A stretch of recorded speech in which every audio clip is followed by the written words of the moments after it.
অনাথ আশ্রমে একটা শিশুকে মানুষ করা রং এবং রঙের অদ্ভুত সংমিশ্রণে একের পর এক ছবি আঁকার মতো।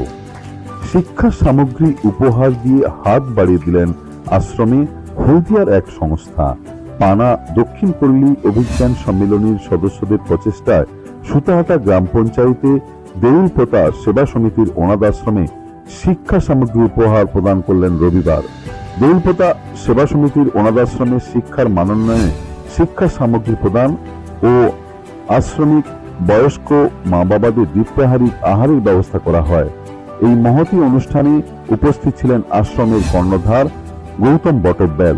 তার ঐকান্তিক প্রচেষ্টাকে সাধুবাদ জানানো হয়। এছাড়া উপস্থিত ছিলেন পানা দক্ষিণ পল্লী অভিজ্ঞান সম্মেলনের সম্পাদক দীপক শেঠ, দেউলপোতা সেবা সমিতির সম্পাদক গৌতম বটব্যাল, পানা দক্ষিণ পল্লী অভিজ্ঞান সম্মেলনের সহ সম্পাদক রবীন্দ্রনাথ সিং, এছাড়া অন্যান্য সদস্যবৃন্দ। এই অনুষ্ঠানে সাধুবাদ জানালেন সমস্ত ছাত্রছাত্রীদের তাদের বেড়ে ওঠার পথে।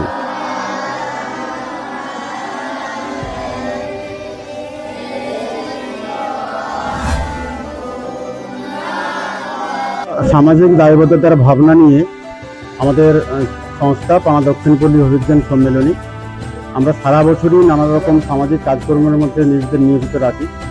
তো এবারে ভাবনায় আমাদের দেউলপোতা সেবা সমিতির যে সমস্ত অনাথ শিশুরা রয়েছে এবং বয়স্ক মা বাবারা রয়েছে, ওনাদেরকে একটু সেবা প্রত্যাশায় আমরা যেখানে পৌঁছেছি। আমরা চেষ্টা করেছি এখানে যে সমস্ত ছোট ছোট অনাথ শিশুরা রয়েছে তাদেরকে শিক্ষা সামগ্রী আমরা কিছু প্রদান করেছি, আর কিছু জামা প্যান্টের পিস দিয়ে ওনাদেরকে আমরা একটু সাহায্য করেছি। এবং আমাদের মূল লক্ষ্য হচ্ছে যে এরা যাতে পড়াশোনায় নিজেদেরকে স্থিতধী করে আরও নিজেদেরকে এগিয়ে নিয়ে যেতে পারে, সেই লক্ষ্য নিয়ে আমাদের সামান্য সামর্থ্যের মাধ্যমে, সীমাবদ্ধ ক্ষমতার মাধ্যমে যতটুকু পেরেছি আমরা সেই উপহারের ডালি নিয়ে এসে ওনার হাতে তুলে দিয়েছি। আমাদের রেসিডেন্সিয়াল এই মুহূর্তে 22 জন থাকে, আর নন রেসিডেন্সিয়াল 8-9 জন থাকে। হ্যাঁ, কি করে চলছে তবে? দেশে শুভানুদ্দায়ী মানুষজন আছে, তাদের সহযোগিতাই চলে আর কি। সরকারি থেকে কোনো সরকারি অর্থনৈতিক কোনো সাহায্য এখনো আসেনি, প্রশাসনিক সাহায্যটা পাই ডাক্তার থেকে, স্বাস্থ্য দপ্তরের ডাক্তার থেকে প্রশাসনিক এইরকম সাহায্য পাই। মানে পানা অভিজ্ঞান সম্মেলনী যে করেছে এটা খুবই আমাদের কাজে লাগবে।